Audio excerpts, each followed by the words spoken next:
Alors, Siman Kavav. Donc, on est d'Aflamede à Moudbet, dans le Shulchan Aruch, Din Mishenu et la Tfila Achat. Le din concernant celui qui n'a que un des deux tfilines. Ubo Shnet Seifim, il y a deux paragraphes. Aleph, Imenu et la Tfila Achat. S'il n'a que un des deux tfilines, manière ota chez Yeshlo. Il met celui qu'il possède. Ça veut dire que c'est pas parce qu'il n'a pas le deuxième qu'il n'y a pas le mitzvah d'en mettre un. Il y a deux mitzvot. C'est les tefilines du bras et les tefilines de la tête. S'il n'a pas l'un des deux, il mettra l'autre. On va rechaléa et il dira la bracha sur celui qu'il met. Chez kol achad mitzvah bifnei atzma. Parce que chacun est une mitzvah indépendante, bien qu'elles sont liées, puisque la bracha de la laniach, elle est sur les deux, et qu'on a vu que quand on met le roche, il faut avoir le yad aussi. Elles sont liées, mais elles sont quand même indépendantes. Si on n'a pas l'un, on peut mettre l'autre. Voadin im yeshlo shtehem, v'yeshlo shumone shenu yachol laniach el achat mehem, el achat. De même, s'il a les deux, mais pour une raison qui est contre son gré, il ne peut pas mettre les deux, il peut mettre qu'une des deux. Il mettra celui des deux qu'il peut mettre. Shtabura, Shumones. Donc, s'il a un cas de force majeure, qu'il ne peut pas mettre les deux, alors il mettra celui qu'il peut mettre. Par exemple, s'il a une plaie sur sa tête, il ne peut pas mettre de tefilines dessus. Ou bizroho, ou sur le bras. Ou la tête la derrière, ou qu'il a besoin de partir en chemin. Et la caravane ne l'attendra pas. Il va rater son train. Le temps qu'ils mettent les deux, il risque de rater son train. Donc, manière Otashiachol, il mettra celui qu'il peut, pour faire la tfila avec, probablement, peut-être. Alors maintenant, lequel des deux? Si il n'a pas le temps de mettre les deux, il peut mettre que l'un des deux. Alors, lequel des deux, c'est préférable? De mettre. Alors, certains disent qu'il vaut mieux mettre le shel rosh parce que la gdusha est supérieure, puisque dans le shel rosh, il y a 4 parchemins, dans le shel yad, il n'y a que 1 parchemin.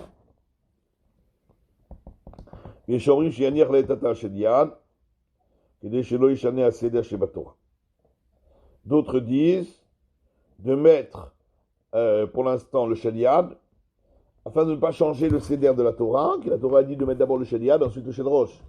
Qui met le shel yad. En général, quand il y a deux avis, Yeshomrim et Yeshomrim, on suit plutôt le deuxième avis. Donc, on suivra plutôt de mettre le shel yad.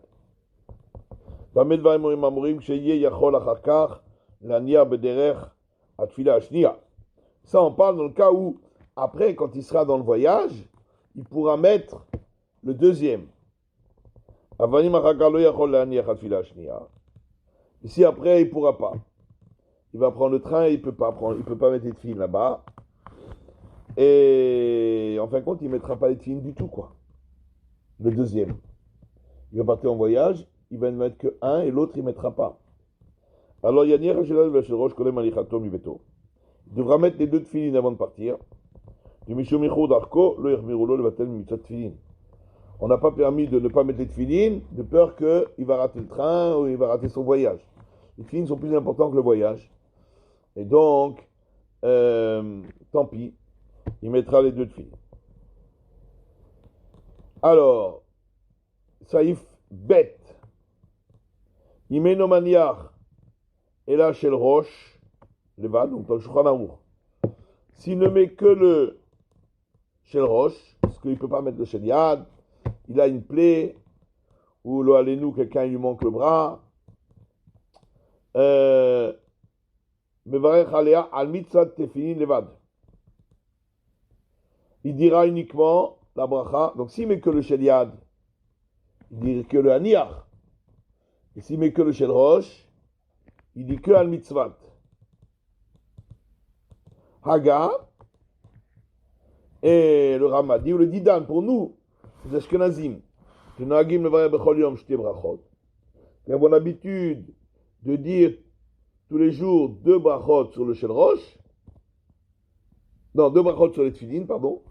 Quand on met les deux, on dit 2 brachot, oui, les haniach sur le shel yad et al mitzvah sur le shel rosh. Et quand on a parlé, on doit refaire une deuxième fois l'aniach pour le shel rosh. C'est-à-dire que l'aniach en vérité s'applique aux deux. Et quand on a parlé, on doit le refaire. Donc maintenant qu'on n'a que le shel rosh, alors on fait 2 brachot sur le shel rosh. Le vaïch al shel rosh, le vaïch des brachot. On dira sur le shel rosh 2 brachot. Et meniach shel yad levad, vaïch l'aniach levad. Et si on met le shel yad seulement, on dira la bracha l'aniach seulement. Donc, si on met que le tefillin shel yad, que le tefillin sur le bras, on dit la bracha l'aniach, d'après tout le monde. C'est tout. Si on met que le shel rosh, d'après le Shulchan Aruch, on dira la bracha al mitzvah tefillin seulement. Ça c'est le minhag des Sfaradim. Exactement comme quand on a parlé. Donc il y a eu la bracha du shel yad ne peut pas s'appliquer au shel rosh, alors on fait al mitzvah. Et d'après le Rama, minhag des Ashkenazim, si on met que le shel rosh, on dira 2 brachot, les haniach et al mitzvah. Alors, Uldidan de Noagim, Mishtabura bet, que Moshe Bernou, Besiman Café, Bemishtabura, Sikatan Amel bet, Ain Sham, comme on a expliqué dans le Siman Café, dans Mishtabura, Sikatan Amel. Varech la Niach. Donc, s'il met que le shel yad, il dit la bracha le haniach. Ain Premegadim, Shevi Ot Poskim, sur Aliudaf al shel yad levad, Nam Yimevarech Shte Brachot. Alors, le premier Galim a ramené encore d'autres décisionnaires qui, eux, pensent que si on met que le shel yad, on dit 2 brachot. Parce qu'il faut dire, pour le minhag d'Ashkenazim, il faut dire 2 brachot. Quand on met le shel rosh, on fait une sur le shel yad, une sur le shel rosh. Mais quand on n'a que le shel yad, d'après certains, selon la chita des rabbinitam, des Ashkenazim, on devrait dire 2 brachot. Pas comme dit le Rama. Mais la halacha, on reste sur ce qu'a écrit le Rama, que si on met que les tefillin shel yad, on fait que une bracha, les haniach. Parce que de toute façon, il y a encore l'autre shita du Shulchan Aruch, de beaucoup de Rishonim, qui pensent que même quand on met les deux, on fait qu'une bracha. Donc ici, on met qu'une. C'est sûr que sur le shel yad, on fera qu'une bracha. C'est que sur le shel rosh qu'on fera 2 brachot. Imeniach shtehen velo birer. Alors, quelqu'un qui a mis les tefillin et il a oublié de faire la bracha. Il a mis les deux. Tefillin shel yad, tefillin shel rosh.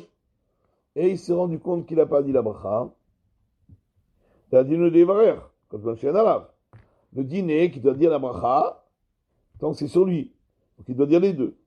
L'aniach et al mitzvah pour les Ashkenazim. Pour les Sfaradim, une.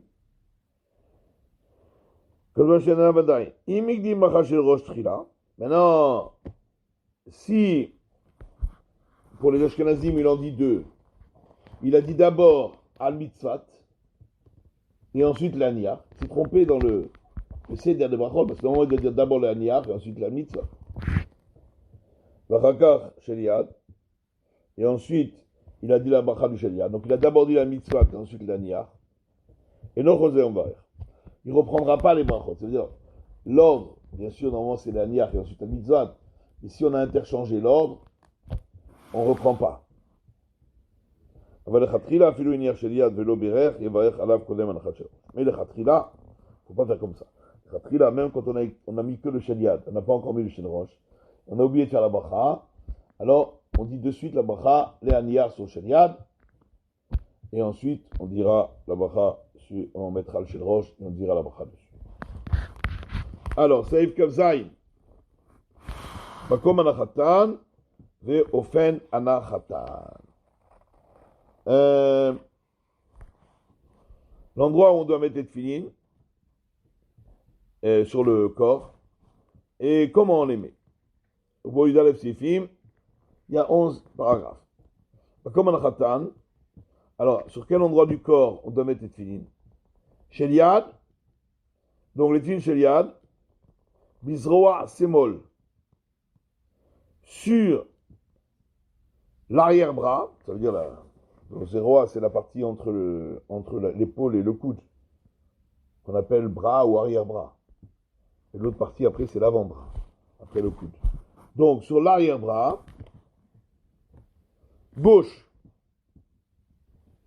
le bassar atafouah, chez Baïtsem, chez Ben Akoudo ou Bet Hacheri. À l'endroit où la chair est gonflée par le muscle du biceps qui gonfle un peu la chair. Donc l'endroit où la chair est gonflée sur l'os de l'humérus, voilà, qui se trouve entre le coude et l'aisselle. Donc l'os qui est entre le coude et l'aisselle, c'est l'humérus, l'endroit où la chair est gonflée sur l'os. Ve'atea tfila me'ad letzad agouf, et il fera pencher la tfila, c'est-à-dire le tfilin shel yad, un peu vers le torse, donc un petit peu vers l'intérieur. Be'inyan sheksheikov zero lemata yu keneged libo, afin que lorsque il fait descendre l'arrière-bras vers le bas, lorsqu'il le fait tomber, eh bien, les tfilines se trouvent face au cœur. Et ainsi, il peut accomplir, ces paroles-là seront sur ton cœur. Aga, v'tzarich le'aniach בראש העצם הסמוך לכובדו, אבל לא בחצי העצם שסמוך לשכי. Il faut mettre les tefilines sur la moitié inférieure de l'os, donc de l'humérus. C'est la partie qui est vers le coude.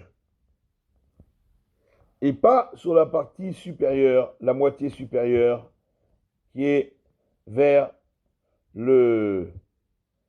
l'aisselle. Donc il faut mettre sur l'endroit où la chair est gonflée, ça c'est vrai, comme a dit le Shulchan Aruch, mais en plus, il faut mettre sur la moitié inférieure de l'avant-bras, pas vraiment on peut pas mettre toute la partie inférieure, on peut pas, parce que la dernière partie, celle qui est très proche de l'articulation du coude, c'est pas la chair c'est pas là-bas, la chair n'est pas gonflée. Il faut mettre sur la chair gonflée, mais à partir de la moitié inférieure de l'os.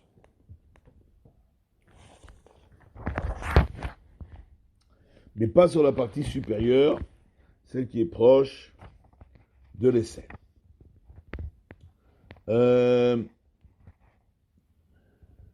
Kidem shen lo yad, rak zeroa, yaniar belo bracha. Un manchot qui n'a pas l'avant-bras, C'est-à-dire, le bras, il est coupé au coude. Il a que l'arrière-bras. Il mettra les tefilines chez Liad sans bras.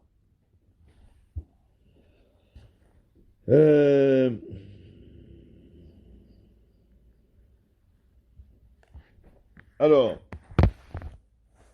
Shtabura, c'est molle. Il faut mettre les tefilines sur le bras gauche. Midirtiv Yadecha Behe, parce que c'est écrit Yadecha, Vaya Leot al Yadecha, là-bas dans Parshat Vaya Keviacha. C'est marqué Vaya Leot al Yadecha avec un He, Yud Dalet Kafé. Pourquoi pas Yadecha avec simplement sans He. Pirouche Yad Keha. On nous apprend que ça doit être la main faible. Dainu Asmol, chez Itasha, le Keha. Donc c'est la main gauche qui est plus faible. Et aussi, on a fait la dracha par le fait qu'il est écrit, on a déduit du fait qu'il est écrit, et vous les nourrez, et vous les écrirez. Nourrez pour les tefilines et écrirez pour les mezuzot. Mais pourquoi on a mis l'un à côté de l'autre? L'écriture à côté de noué, pour nous dire Maktiva Biamin, et maintenant que quand on écrit, c'est avec la main droite. Chacun des Ben Adam, car c'est ainsi que les gens ont l'habitude. Av Keshira Biamin. De même, quand on noue les tefilines, quand on serre les tefilines, on le fait avec la main droite. Kevon de Keshira Biamin, puisqu'il faut serrer le nœud avec la main droite, mais il a Anacha Bismol. Forcément, on est obligé de les mettre sur le bras gauche. Sinon, on ne pourrait pas les nouer avec la main gauche, ça n'arriverait pas. S'il a mis les tefilines sur le bras droit, même a posteriori, il n'est pas quitte de la mitzvah. Le Basar Atafoua. Voit un makom anikra kiboret, Bishon Chazal. Donc, il faut le mettre sur l'endroit où la chair est gonflée, et c'est ce qu'on appelle, dans l'expression des Chazal, kiboret. Cet endroit-là est appelé kiboret. Vouli kuva. Là aussi, si on ne l'a pas mis à cet endroit-là, c'est pas valable. Il y a finan des Bigmara Mikra, comme on apprend cela dans la Gemara à partir des versets. À Koufdo, donc, il s'agit du bras, de l'arrière-bras, qui est entre le Koufdo, qu'on appelle le coude en français, et les selles. À Koufdo Anikra Allenbeugen, on appelle en yiddish Allenbeugen, c'est le coude. Berosh Aetzem, alors le Rama lui rajoute, il faut mettre les tefilines sur la moitié inférieure de l'arrière-bras. Mais pas mamash au bout. Pas mamash au bout de l'humérus. Parce que là-bas, au bout, la chair est encore n'est pas encore gonflée.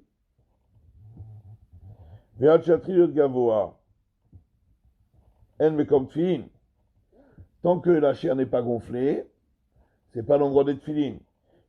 C'est marqué qu'il faut 2 doigts. Il faut laisser 2 doigts entre l'articulation et l'endroit où on met les tefilines. Les 2 derniers doigts, la chair n'est pas gonflée, donc il faut les mettre au-dessus des deux doigts.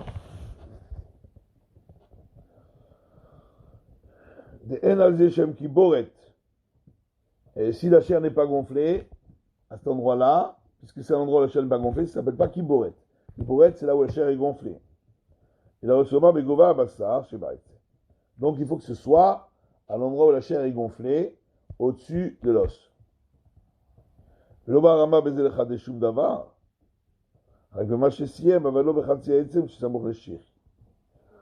n'est rien venu rajouter ici, au départ, Seulement, il a rajouté à la suite, quand il a dit qu'il ne faut pas mettre sur la partie supérieure de l'arrière-bras, donc la moitié, au-dessus de la moitié de l'os, sur la moitié supérieure de l'os, qui jouxte l'aisselle. Ça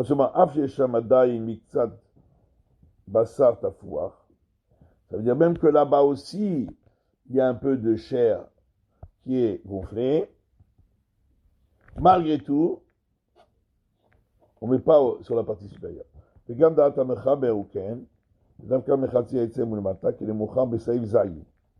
Shulchan Aruch, il est d'accord avec le Rama. Le Rama n'est pas collègue. Le Shulchan Aruch aussi, il dit que c'est sur la partie inférieure, la moitié inférieure.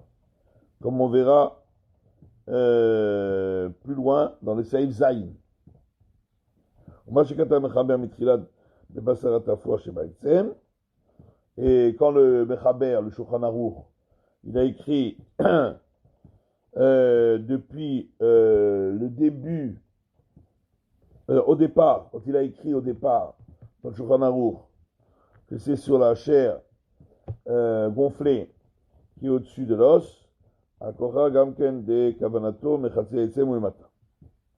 et ça veut dire forcément que il voulait dire, comme on verra plus tard dans Seif Zayin, ça doit être mis sur la partie inférieure. Donc c'est vrai, c'est sur la partie où la chair est gonflée, mais dans la partie inférieure, dans la moitié inférieure de l'arrière-bras. Vagrab Miro, dans le Gaon de Vilna, dans son commentaire, Iskim le Dina, lui, il a conclu que d'après le Din, comme qui pourrait cacher la dernière boîte fine. Tout l'endroit gonflé, même sur la partie supérieure, aussi, on peut mettre les téfilines. Pas comme le Shulchan Aruch et le Rama. Et c'est ce qui ressort également du Prisha. Ce qui est certain, c'est que en dessous de l'endroit où c'est gonflé, donc les deux doigts, là c'est pas caché d'après tout le monde.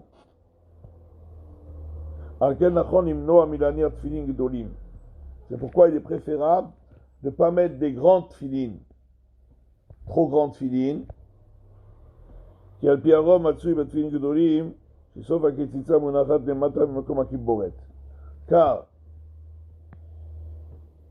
en général, il est courant que lorsque ce sont des grandes filines, la fin de la ketitsa c'est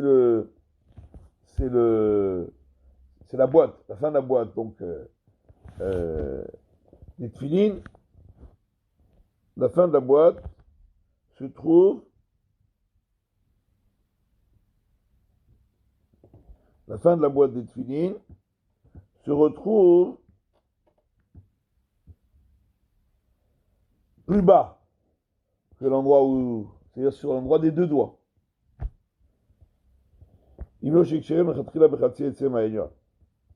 Sauf si, ce qu'il va être obligé de faire, au départ, c'est de les nouer sur la partie haute du bras, de l'arrière-bras. Et ça aussi, c'est pas très juste. Les khatrila, a priori, bien que c'est vrai que c'est la chita du Gaon de Vilna et du Prisha, mais c'est pas la chita de Shulchan Aruch et de Rama. Parce que le Mechaber et le Rama, ils sont mahmir.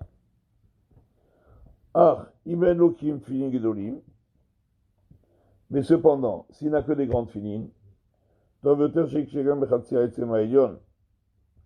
est quand même préférable de les mettre sur la partie haute de l'arrière-bras. Comme c'est Nitsa Dayin, Bassa Atafoua, un endroit où il y a encore la chair gonflée, et Tsebeze Alkol Panim d'Atagra, ou Poskim. Au moins, il sera yoté d'après les Gaon de Vilna et les autres poskim.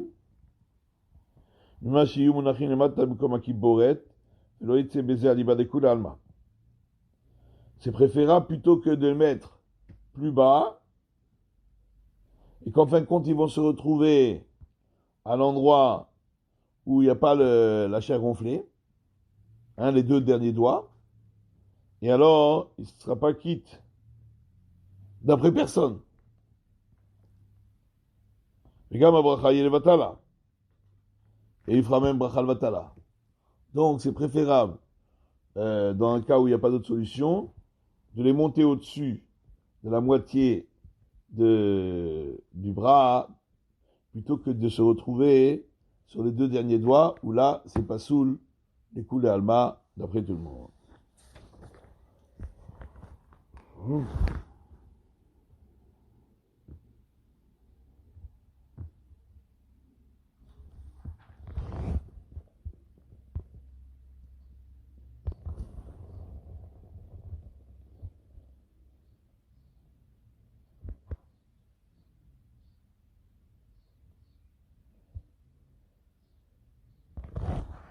Bon, on va laisser là. On va laisser là pour aujourd'hui. Allez, bonne journée.